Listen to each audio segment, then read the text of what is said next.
Thank you, Lord. With the bow, baby. In rifle season, Pennsylvania.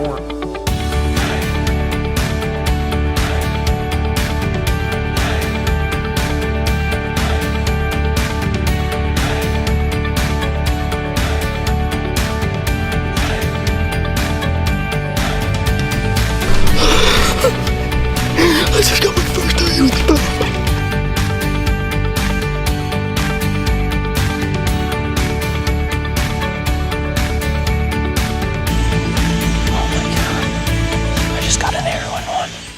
Welcome to the very first Relive the Hunt podcast with your hosts, Tom Titlow and Cole Mountain Seitzinger.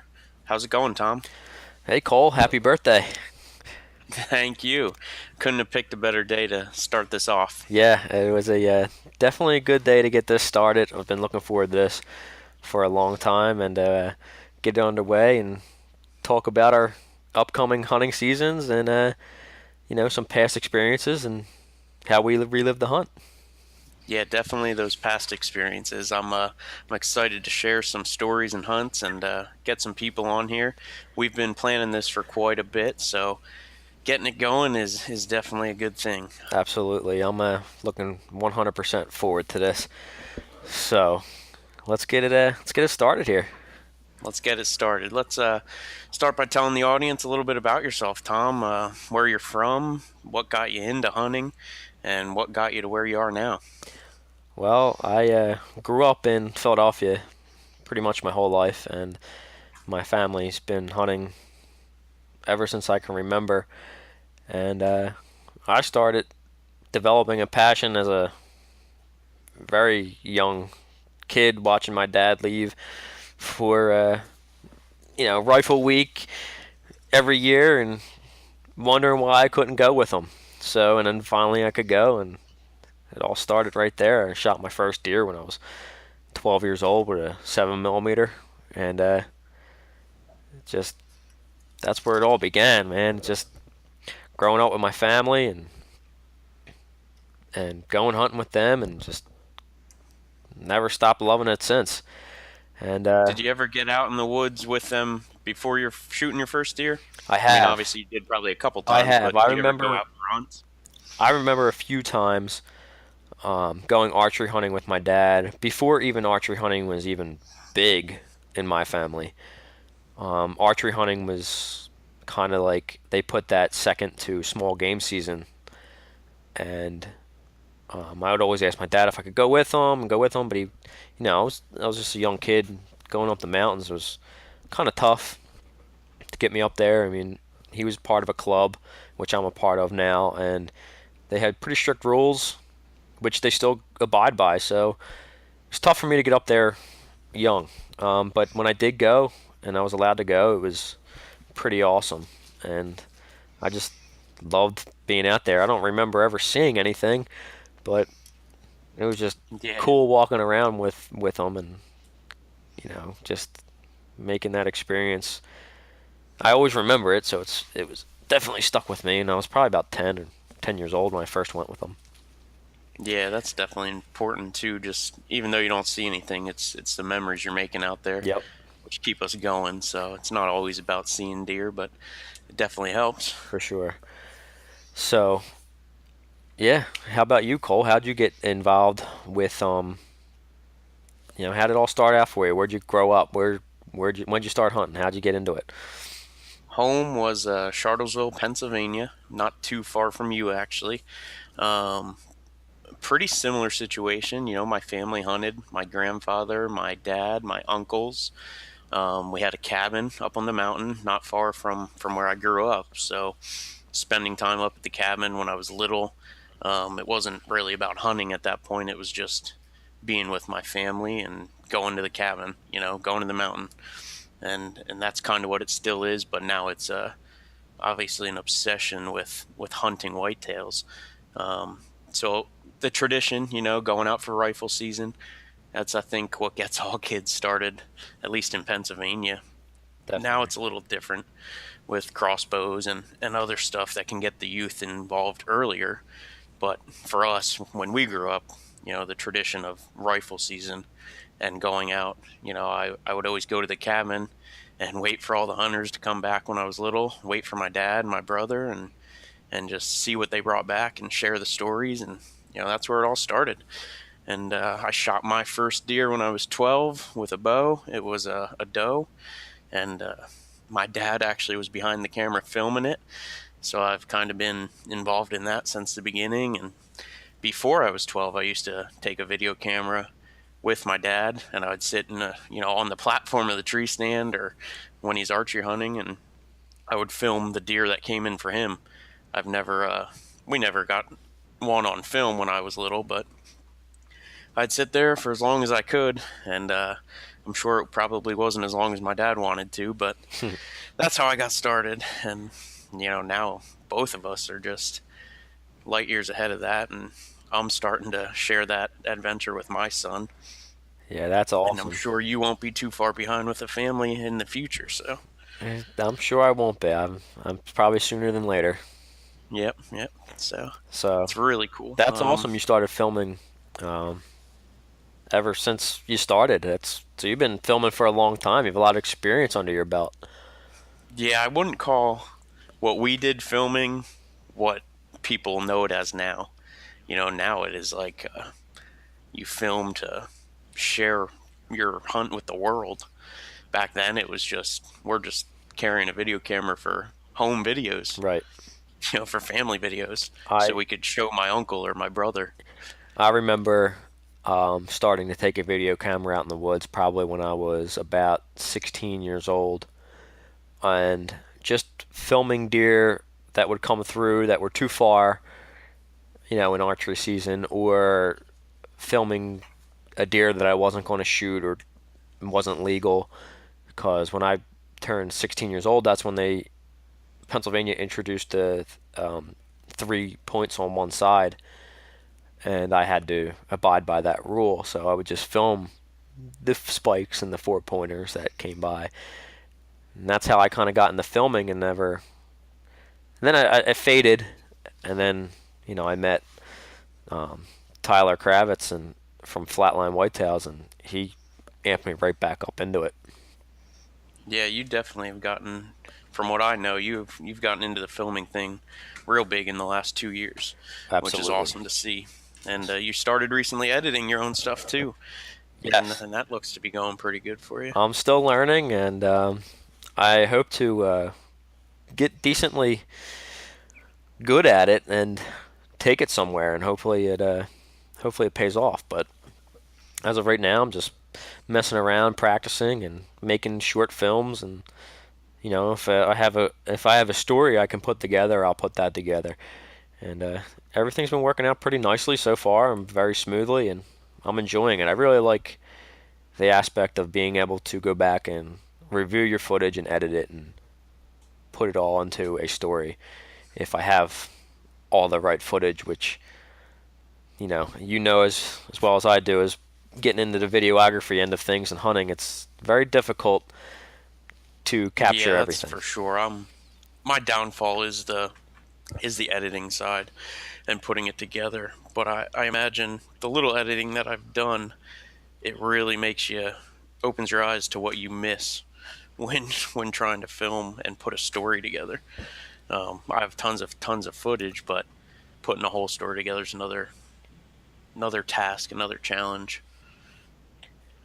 I've learned that you have to produce a shot list for yourself Yeah, absolutely. to go out in the woods and say, I need to get A, B, C, D, E, F, and G. And if you don't get all of them, you are not going to be able to produce a Yeah, for quality sure. video. So, yeah, this is kind of turning into like a film school podcast, but there's nothing wrong with that. Yes, yes, it is. This podcast is going to be Yeah. pretty free every time we start them up for you guys, and we're going to talk about whatever comes along.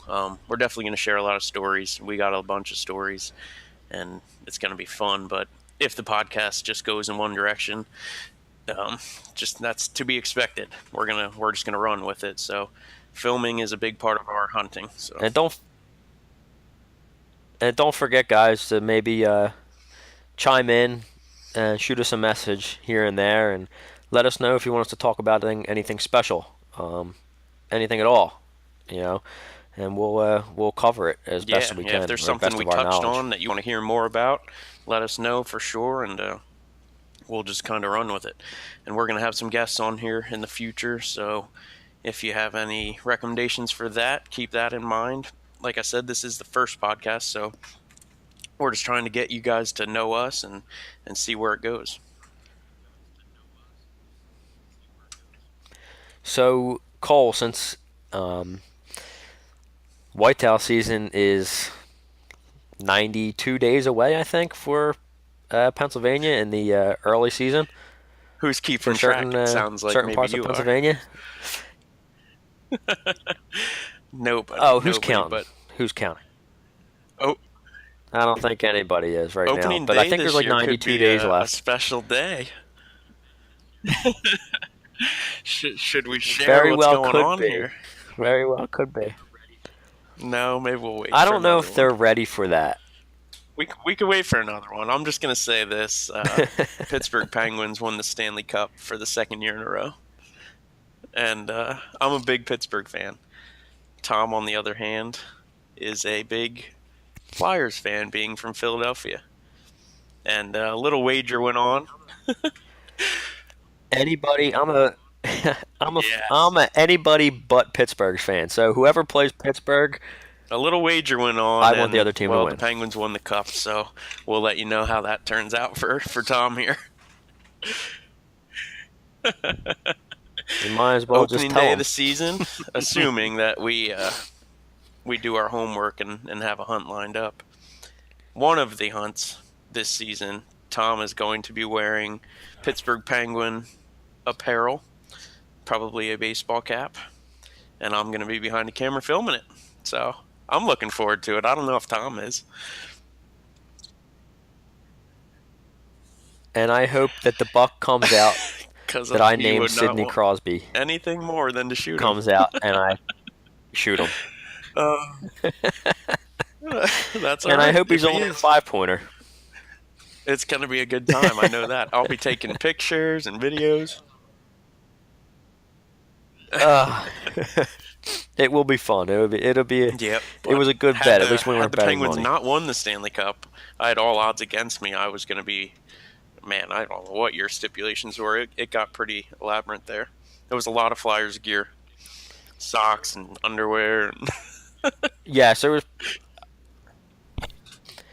pretty much you would have been looking like it would have been like opening day of rifle season, Yep, except yep. opening day of So archery. I'm glad That's they what you'd have won. looked Thank like. you, Pittsburgh, again. Don't remind me, please. Yeah. So what do you What have did you lined say? up 92 for days. this upcoming I season, Cole? am finally getting it kick-started. I think about whitetails 365 days a year, but I've been kind of taking it easy here. Tomorrow, I am going to be lining the woods with trail cameras and getting some corn and antler max out there. See what is around and what is growing. I'm gonna probably check a few tree stands, trim if I need to on a couple stands that I have information from last year. This winter, I followed a lot of buck, which other podcasts I think will dive deeper into the buck that we're going after this season.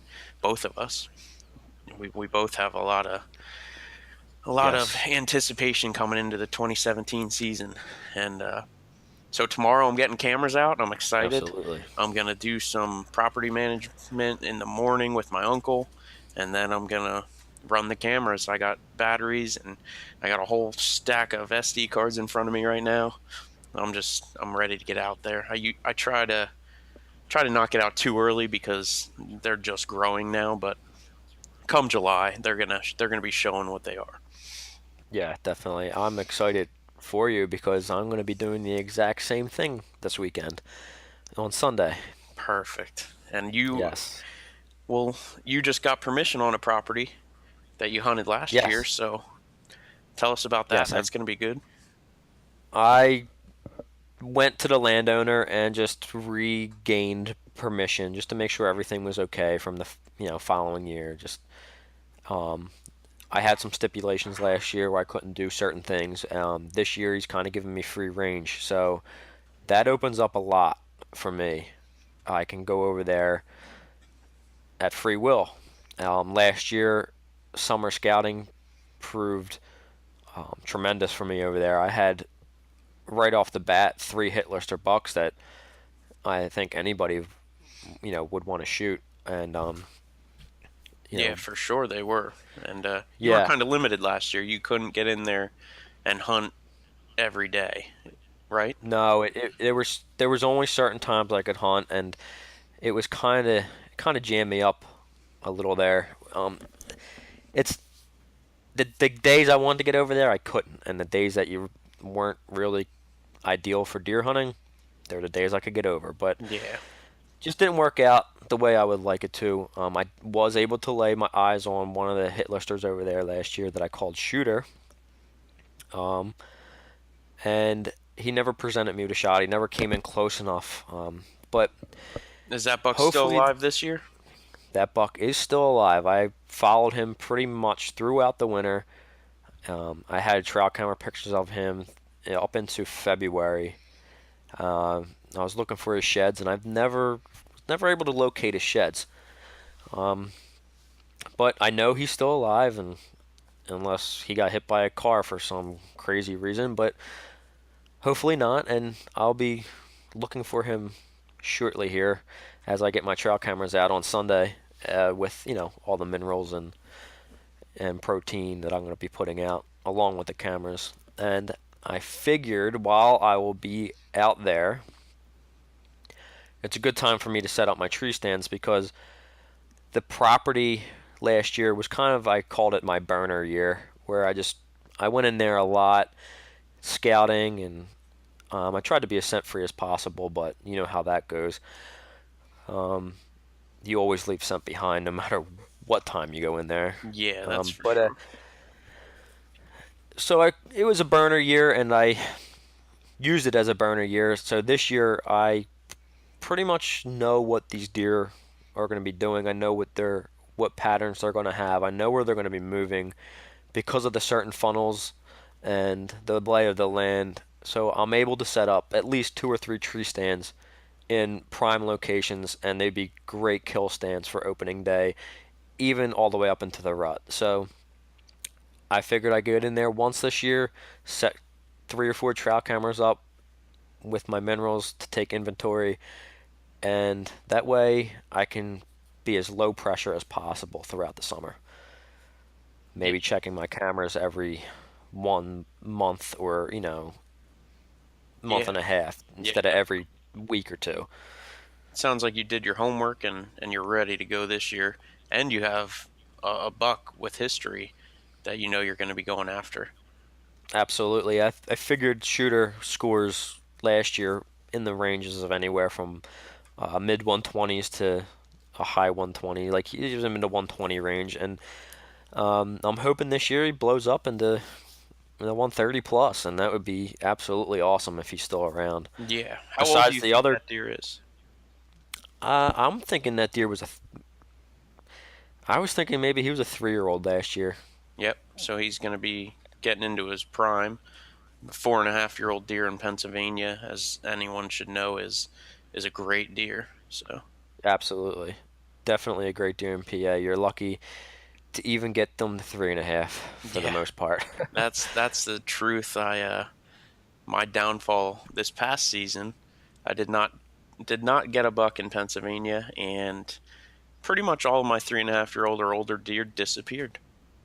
So that's hunting, and they could show back up, or they could just vanish forever. So 9 out of 10 times they disappear forever. Well, I'm hoping that they show up for you in July. That's what the cameras are going out for, and you never know. We'll keep you guys informed. Let's recap on last year a little bit. One thing you said, you got out shed hunting this year, and from what I know, you weren't really a shed hunter if you go back 2 years, maybe, right? Yes, I was not ever a shed hunter ever. But this year, you I would say knocked it out of the park for shed hunting. Anyone that hasn't shed hunted, Tom had the year any shed hunter would want, especially sticking around in Pennsylvania. Um, so how'd you manage to do that? You found over 20 sheds. I know that. I think the final number. No, I think it was 20 sheds 20 exactly. exactly. Yeah. Yeah. Yeah, I think I wanted to end. I wanted to end my shed season on an even number. That's right. Because I remember every time you were going out, you were finding them in twos, and you were stuck Yes, on that odd number. yes.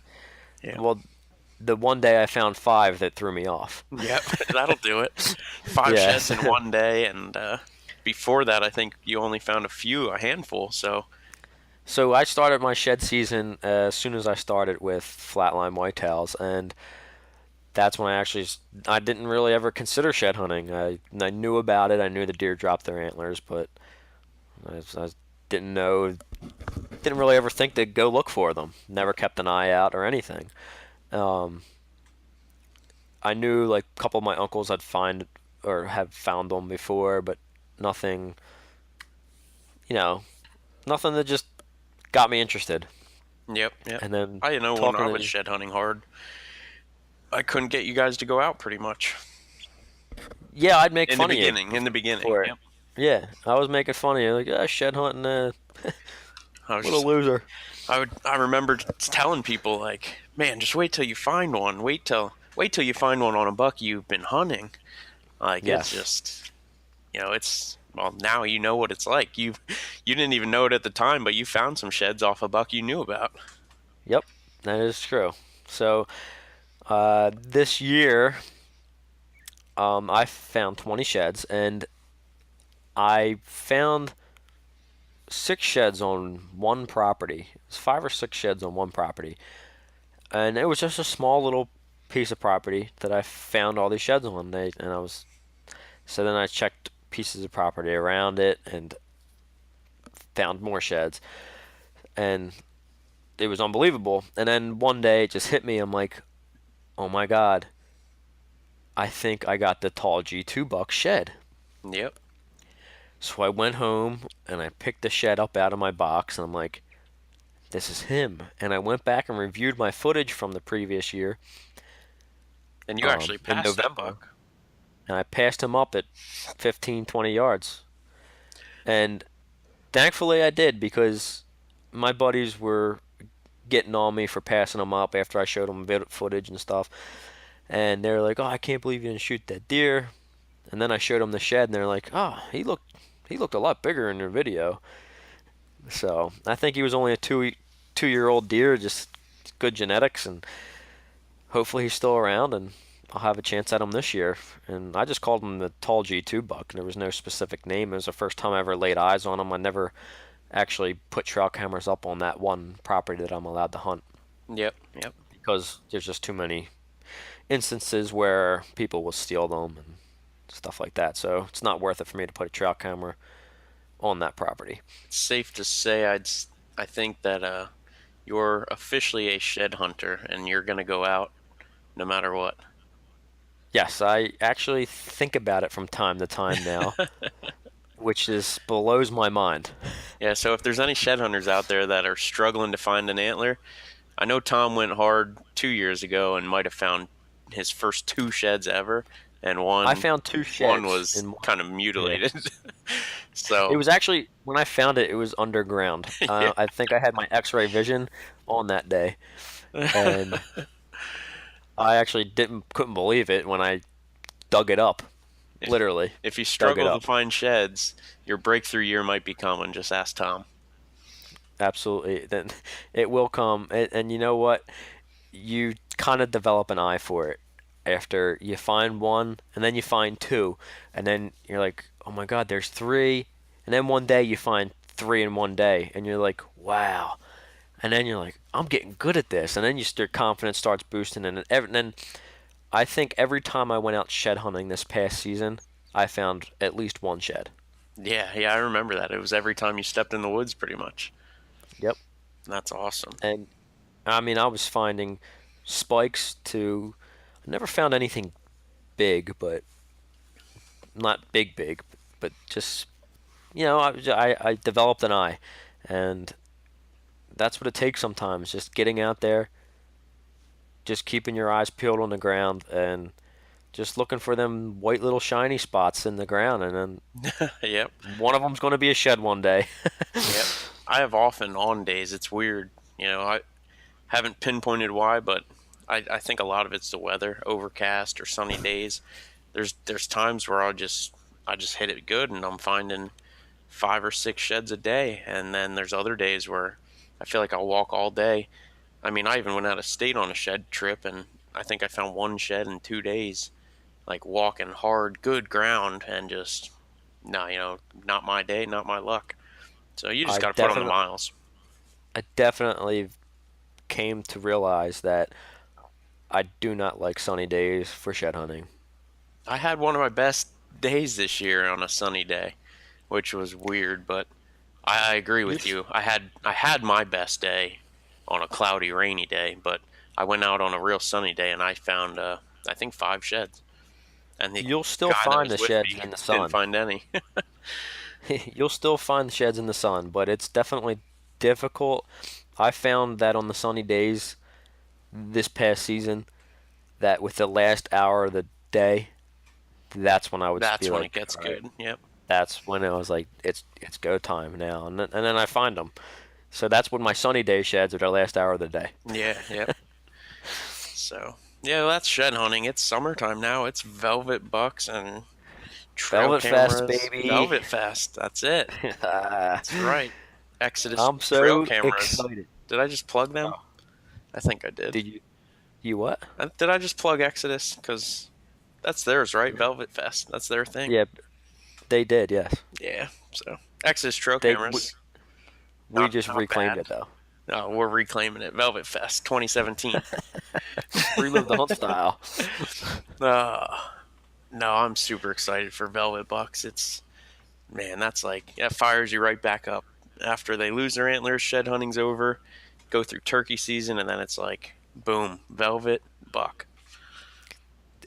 Deer season is literally a 365-day year of job. It's just a job. No doubt about it. Yep. And if you have a wife or a girlfriend, they probably hate you for it. Yeah. You definitely there's it's an ongoing battle. Everyone knows that. Absolutely. Yep. It's an obsession. Yeah, you can't ever deny the fact that you're thinking about a whitetail even when you're out in the turkey woods. All You're the scouting time. at least. Yep. I'm looking for sheds every time I step foot in the woods. It doesn't matter what time of In, year it in was. turkey season, not so much for me. I'm really focused on trying to kill a turkey, but We went turkey hunting this year, and I don't know. I had fun. that I'll was a say great that. time.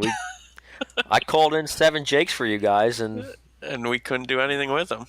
you couldn't even shoot them. But I think it was more or less me calling and walking. We were walking down a road, and they were walking up the road at the same time. We saw I'm gonna 7 jakes. I'm gonna consider that I called them in. Yeah, I mean we should have been able to shoot them. I'm not gonna say any names, but Greg definitely was 30 yards away from a bearded bird. He was right there. He had the open look. Little slow on the gun, but everybody's got their flaws. You can blame me for getting up out of the blind at 10 of 12 or 11 or whatever time it was, and calling it quits, and then there's a freaking big old longbeard staring at us down the road. Yeah, that was so. I called in 8 birds that day. Yeah, well, we're gonna say that was a big old longbeard just because 8 birds that we never really saw. we didn't hear a single Fully. gobble. I thought I heard some Not in the one morning, gobble. but my Well, you have those supersonic ears supersonic ears that might have failed I me. don't really believe that you have anymore, but that's I might have okay. just been fired up. I don't know. You could have been. You were with one of the greatest turkey hunters Yeah, alive. last time, I mean, we got right into them. So, We did. That was a fun hunt, actually. so what else should we talk about here? Wrap this up, and we'll get into some more serious topics. Definitely in podcast number 2. Let us know what everyone thinks and what you guys want to hear. Obviously, time of the year, we're going to be talking about what's relevant. We're going to get back into some old stories. I'm kind of excited to share, pretty much every hunt I've ever been on is the point. Yes, Relive the definitely. hunt. That's what we want to do. We want to talk about hunts.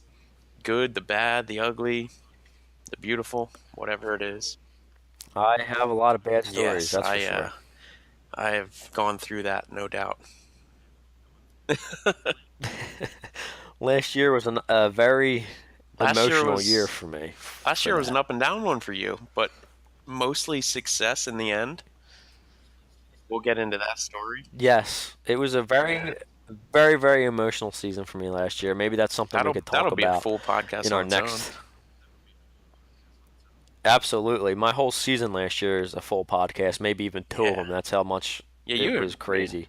if I was to It was describe it, you crazy. had the season of your life. Last year was awesome. I was living my life through you. I enjoyed your season. It was. It absolutely was unbelievable. And, you know, I came out successful, but not where I Yeah. actually wanted to be. But I can't say I was very happy with my season. Without getting into it too much, you were hunting a But I legend, guess and it yes, was pretty cool. yes, a legend for sure. And I'm sure a lot of people know Yep. And what we're if you talking don't, about. come back and check it out. We might do that next podcast because I'm kind of fired up with it. So Yeah, it was a very cool season, very emotional season, and something to definitely talk about. And if we could, we might be able to bring a guest on that that one just to yeah, chime that in. would be really good actually. We're gonna wrap this up, and we'll come back to you with podcast number 2 here shortly. We probably won't do daily or even weekly podcasts, but for sure bi-weekly, probably every week. Um, we're going to be putting these on our YouTube channel and then sharing them on social media. Um, in the future, we'll probably get into the iTunes and Stitcher stuff and all that. But for now, it'll be on YouTube on our channel. You can check it out there. You can check it out. Relive the Hunt Facebook page, Relive the Hunt Instagram, and that's where you can reach us both. You can reach us on our personal pages, Cole Mountain Sightsinger and Tom Titlow. Yes, definitely reach out to us, guys, and let us know what you'd like to hear. Tell us if you liked or disliked this podcast, and just give us some info, some feedback, so we know how to appease your ear Yep, for the definitely. next time. Give us feedback, good or bad, because we want to better ourselves. We want to bring you guys what you want to hear, and we're excited to do this because we just love whitetails. So why not talk about it with everybody? Absolutely. I feel like I'm on Yeah. a radio Well, maybe station. we'll get into that. Maybe we'll do this every morning, radio station style. That would, Yeah. how awesome would So that we'll be? see how it grows. It's up to you guys. Start sharing our stuff and telling us what you want to hear. All right, guys. Well, have a great night, and we'll be talking with you again soon. All right. Keep it real. Peace out.